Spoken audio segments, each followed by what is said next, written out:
Hey y'all, so tonight we're making Chinese cabbage rolls with Chinese cabbage straight out of our garden. So what's going on, Chef Beth? We're getting ready to blanch some Chinese cabbage and make Chinese cabbage rolls. Mm-hmm. You gotta wash them really well. Let's get on it.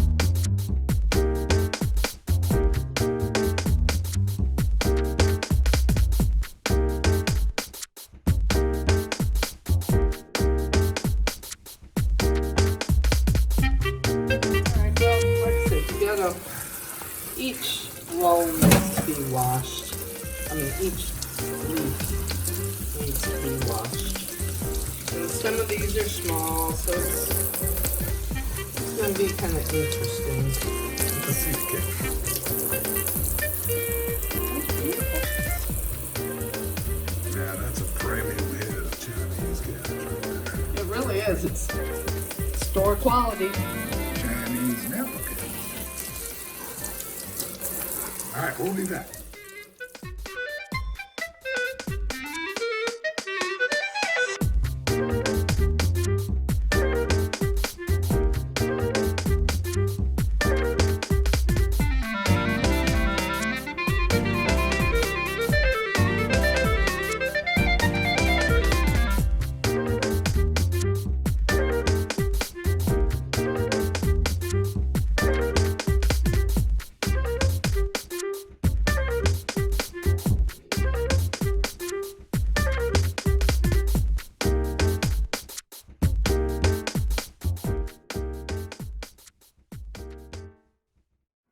Can you get me one more, please? I need the large leaves.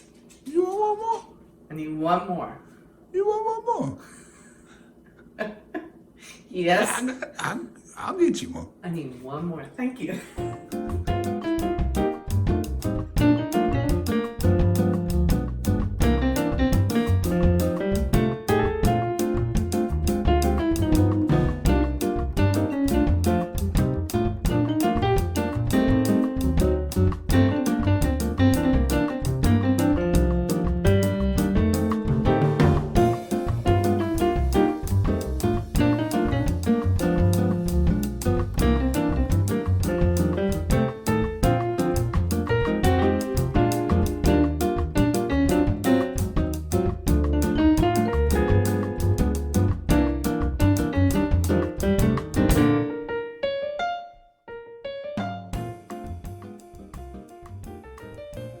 Okay, so Jamie pulled me another Napa cabbage, and this one, as you see, isn't closed up like the other one.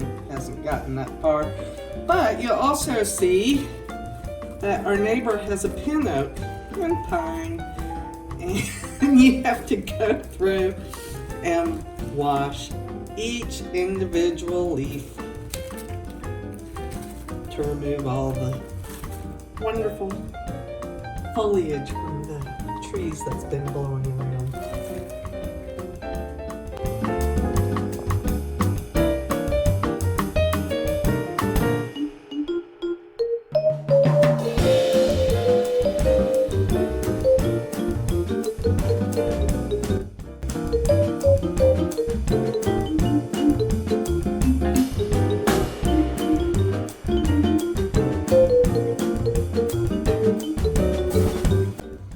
Okay, so here I've mixed up the filling for the Chinese cabbage rolls. This is ground turkey. I've used some of the smaller inner leaves from the Chinese cabbage.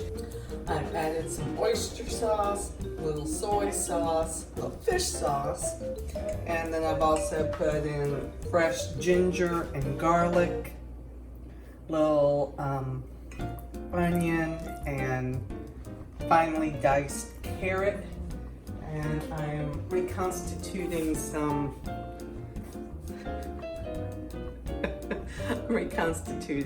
dried mushrooms to chop up and put in.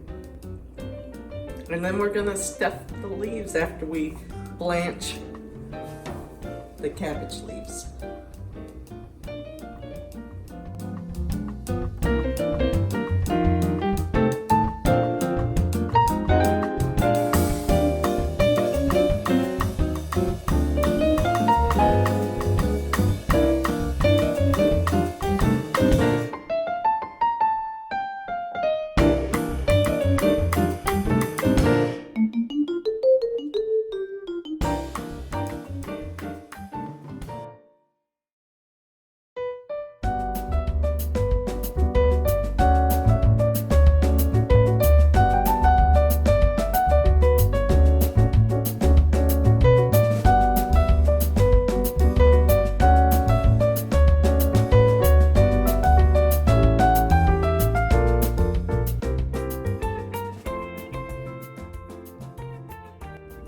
And here is the sauce that we put on it. This sauce is just made with a little granulated chicken bouillon, soy sauce, sesame oil, onion, and some red pepper, as well as some sugar and a little lemon juice, obviously thickened with cornstarch.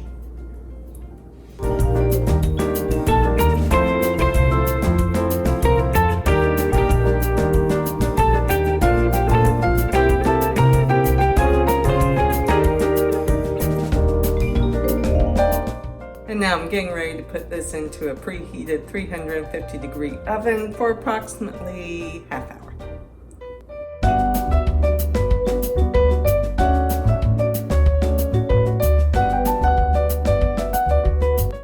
Alright, so after about half an hour in the oven, we've taken the rolls out, and as you see, they're steaming hot.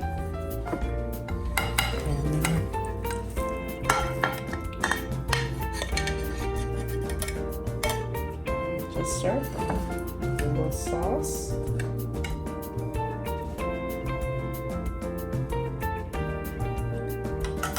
Is it too hot to eat? It is.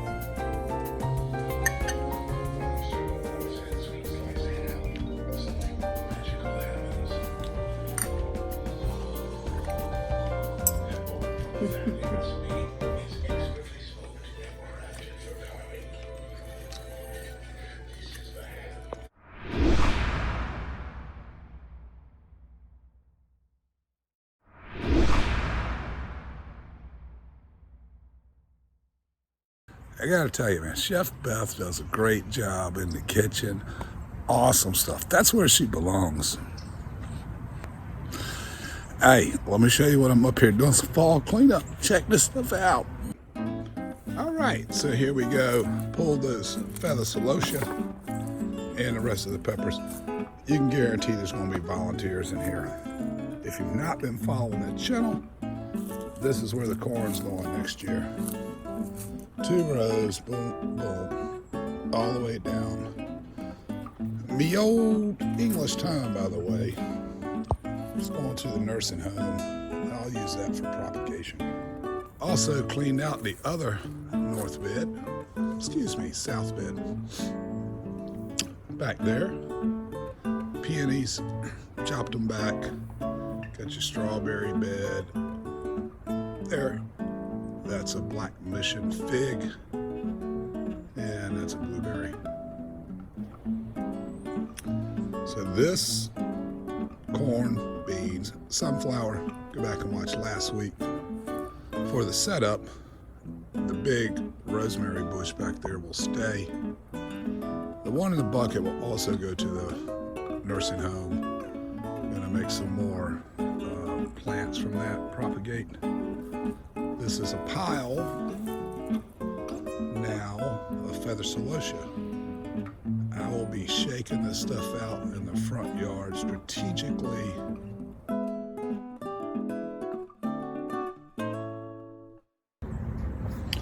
All right, the raised bed over here on the west side. I don't think I've ever shown this view.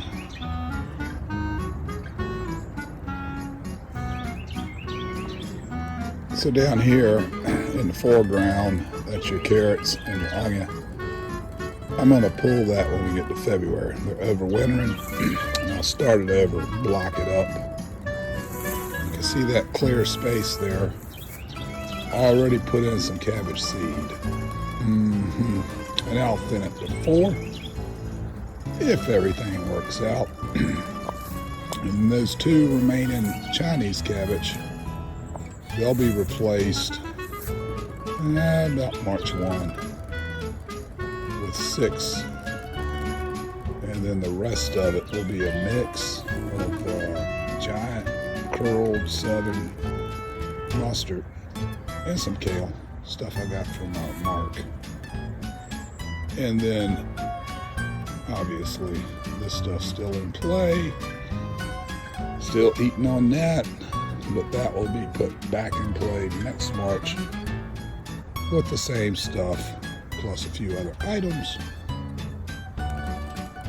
You got a plan to get ahead. Just a little add on here. If you're doing parsley, parsley is technically biennial. And so if you're going to overwinter it, you see these long, they're lighter colored leaves. You can use it, but it's got to come off of there. You see the darker green. You want to concentrate that energy here before you get to the winter. And then that'll come back real bushy. And if you do that in the second year, you can go for the root, which basically makes parsley an herb and a spice.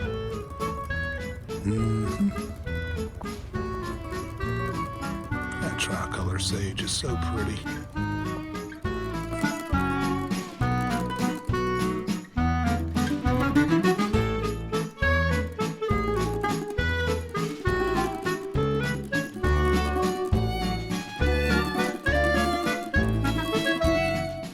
Let's talk about some Jules style seed saving.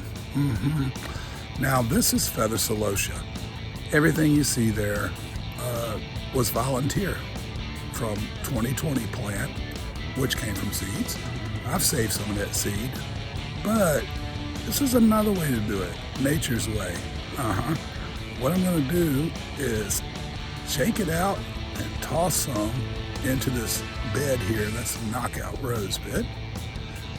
And then I'll do the same over in the bulb bed, you know, tulips and daylilies, stuff like that. And the thing is, either it do or it don't. Nothing to lose, really. Other thing. Look at that. Yeah. All that stuff will sit right where it's at. And then once they dry out a little bit more, I'll go ahead and bury them right there. And then again, either they do or they don't. But I'm not using that space for anything else anyway. So let's see what happens. Come back next year. All right, so here, whiskey barrel. In the corners, same thing. I've buried some of these peppers, a pimento, a bell, and then in the back corners, big gems. And either they do or they don't. And I'm also dumping the rest of these into an auxiliary compost pile. Come up, they come